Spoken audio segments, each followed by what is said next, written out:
At school, I wasn't very popular, and I was the kid that was overweight and teased. So I wasn't, I didn't have the new clothes, and I used to dread, morning recess and lunchtime because I had nobody to play with. And when I would go home, I would have a dog, and her name was Sally. So when I went home, I would go out in the backyard, and Sally would always greet me with kindness, and she just comforted me. And I would tell her how jealous I was or how upset I was about the kids at school and how mean they were. So right through my childhood, I had Sally when I was 6 months old, up until I was 11 years old, 11, 12 years old. And during that whole entire time, she was the one that kept me sane, and she was the one that I told all my secrets to, and who I would cry to. My parents used to drink a little bit, and they never, I don't think they saw a lot of what I was going through, but my dog did. So when she died, for me, I think it was the first experience of love and trust, and it broke my heart. The sadness that I felt growing up as a little girl, not having any friends, and having an animal to be your companion and to tell your secrets to laugh with and to cry with as you would with a human being. It's powerful, and it's what got me through those horrible years, because they weren't the best, and I survived them like every other child who might feel lonely will also. And it was only becoming an adult that I became stronger. But I still always carry with me, even obviously now and to this day, until the day I die, the respect and love that an animal can give you and what we should give them. So this is kind of, for me, I guess, Pets Haven. It's really it's funny how life is evolving. I feel like I'm giving back to them, that I'm helping them, and many times when I see that fear, it really does, and it does take me back to being a child, and I can go back to that feeling just like that, and it's awful, it's sad, and it's teary, and your heart goes and like, oh. But then when you go out and you save an animal, and then that happiness that you feel, nothing beats it. It's beautiful.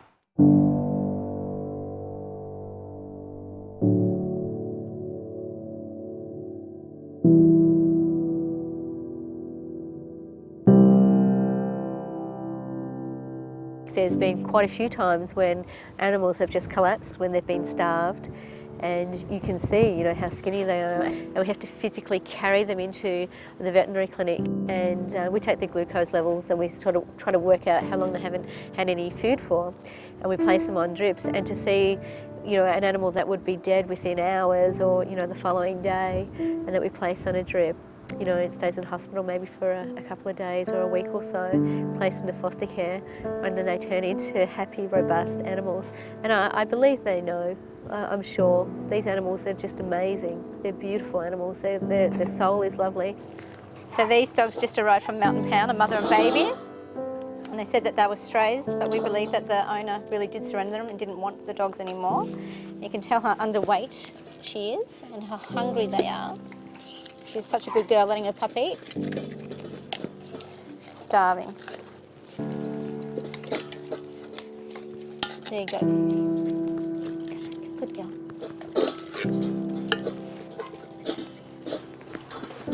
Look at that. That's just horrible. Such a good girl. They're both starving, Look how skinny she is. And the concern is, where are her other puppies? If she's, supposedly a stray walking the streets, where are her other babies? Gosh, that's sad. Sit. Oh, hello. Good girl. Sit. Paw. Oh, hello. Good girl. Oh my God, did you see that? Who does that to these animals? Oh, come here, sweetheart. Sit. Sit. Paw. Oh, good girl. Oh, sweetheart.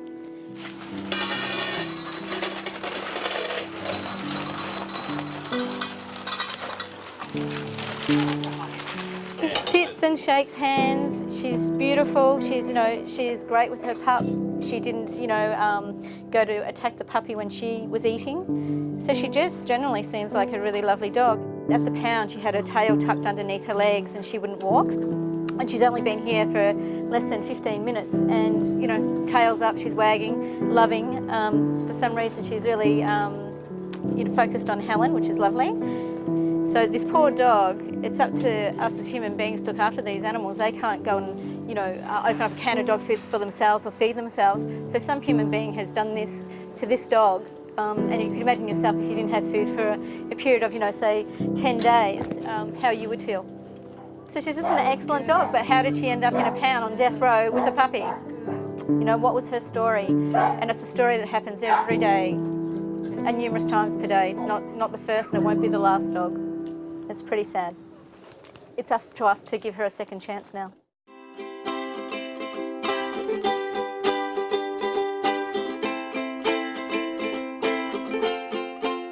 One day I can wake up and unbeknown I could be saving, you know, 10 dogs, or you know, we could be driving somewhere, or somebody's delivering an animal to me, or we're euthanizing, or a mother and kittens, or a dog's giving birth, you know, in the back of my car. It's just amazing. Day to day for Pets Haven is, it would be really difficult to explain because so much happens. You can be in tears, you can be so angry, you can be so happy, you can see the saddest thing, you can see the happiest thing, but not just once. It's like a snowball, and you know, like 3 sad things can happen, 4 happy things can happen, or it can be, you know, one sad, one happy. It's amazing. And I think for me, balancing the emotion is that I have absolutely amazing people around me. My PH team, those girls, they know me, you know, and they show up at the most amazing times when I'm really down, without words. Pets Haven is not Trish, it's not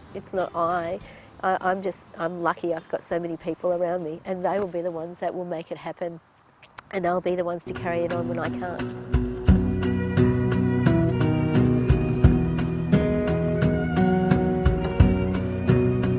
I think in a period of around about 3 years, we've saved 5,000 animals, and that's pretty awesome. You know, we have a shop front. We don't have a big shelter complex. Many people that come into Pets Haven, they're quite surprised. They think that we have this massive complex with acreage and a totally different setup.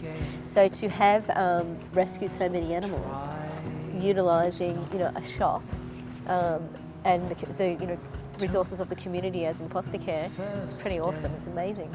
It is part of my life. I, you know, have those times where I crawl up in a ball and I want to walk away. It's just too much, and you know, the tears and the frustration and worries about money, because everything does cost money, and just the emotional stress. But then at the end of the day, it's my oxygen. I couldn't live doing anything else. I think about it, and I've gotten to those real low points. You know, my marriage breakdown, that was really hard. But then I look at, you know, the lives that we save, and the happiness that, you know, we do bring, even though there is a component of sadness there, it balances out, and I don't think I could ever walk away. I am going to be that old lady that's saving cats that you probably don't want to live next door to. Joey, you are the one. I will love you to the setting sun and to the moon. My vets are absolutely amazing. They know that it's welfare work, and I don't think I've been ever turned back from one of my vets. You know, I'm really, really lucky. They understand the job, they see it, they get frustrated, they shake their heads. You know, there's been many times that, you know, 2 o'clock in the morning, 3 o'clock in the morning, various times that I've called them, and like I said, I've never been told no. There's always, you know, emergency centres also that will open their doors welcoming to us. And so they should, they're vets, you know, and these animals deserve the best treatment possible. One of the saddest things in this job is when I have to make the decision for euthanasia, because that really is ending an animal's life, and it's a big decision. It's not something that I take lightly. It's something that it's obviously done in conjunction with vets. So seeing animals in terrible conditions, and many of these animals, their conditions could have been prevented, and humans have caused the suffering. So that's where it's really painful, you know, seeing an animal in pain, or knowing, you know, that they're just not going to get better. One hopes that, you know, I've done the right thing. Everything that I do, I'm guided by with vets, but it's never easy. He's had chronic dry eye most likely, which has caused like scarring over the eye, and he can't see through his eyes at all because of that. Poor darling. There's just nothing there, is there? Hey. Oh, that's a terrible state. Yeah, it's really thick, isn't it? The other thing look is, at that. I mean, these teeth, this has got a lot of calculus on it, sort of hard stone. Do we know much about his background? No, he just came from a pound. So obviously he's gotten to this age living in a house somewhere, but you know, why isn't he there now? Yeah. You know, he could have gotten out and been Australian and collected. Yeah. And, you know, the owner may have thought that the dog's got away to die. A lot of people think that. That eye's protruding. Yeah, his heart's not so good either, truth. He's got a lot of fluid on his lungs as well. That's probably why.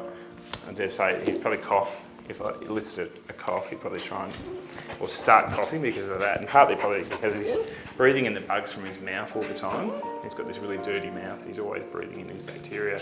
And a lot of these dogs actually have chronic lung infections as a result. So his testicles are both quite different in size.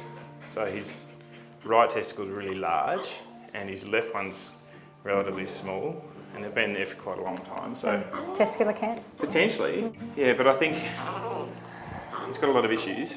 Bad teeth. He can't see anything. He's obviously got Bad severe heart. anxiety, yeah, and a heart Fluid. disease as well. All this could have been prevented though. And then he's gotten to this age, this old, and here he is in here. Yeah, So I think the likelihood of less stress for him and rehomable is euthanasia. yeah. I think it's going to be the most humane way to go. Yeah, Yeah, because his anxiety, he's stressed, he's got several issues. You know, decisions are made that not all of us agree with, you know, and I struggle. I struggle with a lot of the things that we do. I just hope to God that I do make the right decisions, but I'm not claiming that I'm perfect, and you can't be. You're dealing with too much of the unknown. this dog's going to be difficult to put a catheter in for euthanasia, so it's much more humane and much safer for us to sedate him and then go through with the euthanasia and get it right the first time.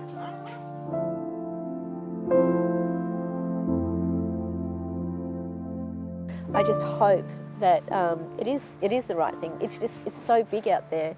There are so many animals, and to know that you've done the best that you could possibly do is all I can take with me. White snow, white snow, white snow. It's freezing on my windows.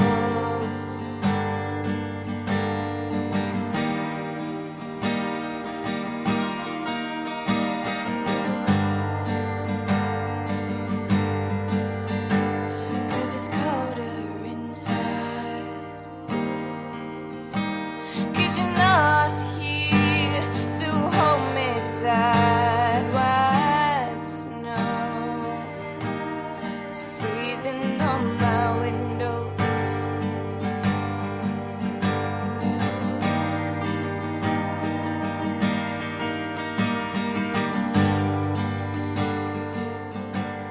All of that could have been avoided if that dog was looked after right from the beginning. It was such an old dog and ended up in a pound. How did it end up in a pound? It had rotten teeth, a bad heart, fluid on the lungs, a mouth infection. It had a possible testicular cancer, dermatitis in the scrotum. It was just in a mess, and it had it actually had a home somewhere, and wherever that home was, they didn't provide the appropriate medical treatment that that dog required. So now that dog died in strangers' arms. It died here today. White snow, white snow. The greatest lesson that I have learned, that I take with me all the time, it's Lily's story. Lily was an ex-breeding dog, and she was bred, and the person that owned her left her in a vacated home. He didn't mind selling her puppies for $500 each, but when it was time to move, he left Lily. I received a telephone call from a council, and they told me that they had picked up this blind dog that had been bred, and nobody would really want her because she's blind, and I was their last resort to saving Lily. So I said yes, of course, and I was really nervous because you connect with eyes, and I was wondering how Lily would know that I was there to help her. So I went and met Lily, and I laid on the floor with her and gave her a cuddle and just wanted her to feel my heart and that she was safe. So I took her to an eye specialist, and it turned out that Lily had a genetic disease in her eyes, and she had 48% on one side and 21% pressure on the other side, so she had a headache every day. Lily was in a bit of pain. So the best option was for us to remove those eyes. So being a shelter, we also have to desex. So we thought we would remove the eyes and desex at the same time, and she was booked in for that surgery. I received a call during the day of her surgery stating that the vet was asking for permission to have Lily euthanized because she was under anaesthetic, and they found mammary glands, they found mammary cancer. And he thought that Lily was going to have to go through far too much, and it was just best to end her life. And I just couldn't say yes. I felt it, that Lily was going to be okay, and I said no.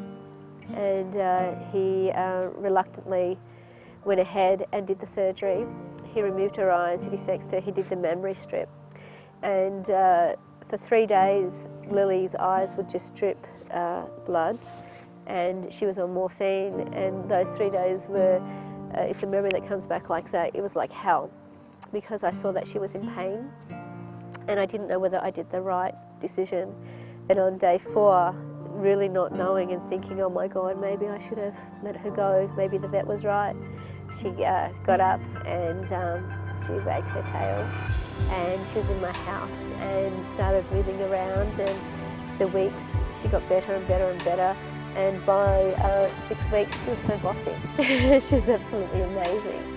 And that story, Lily's story, that was 4 years ago. So I think the lesson, or how I carry my job with me, if I feel it inside that it's right or it's wrong, I go with that feeling. And with Lily, I felt that ending her life was wrong, that it wasn't time, and it was right.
We were scared, tried not to watch,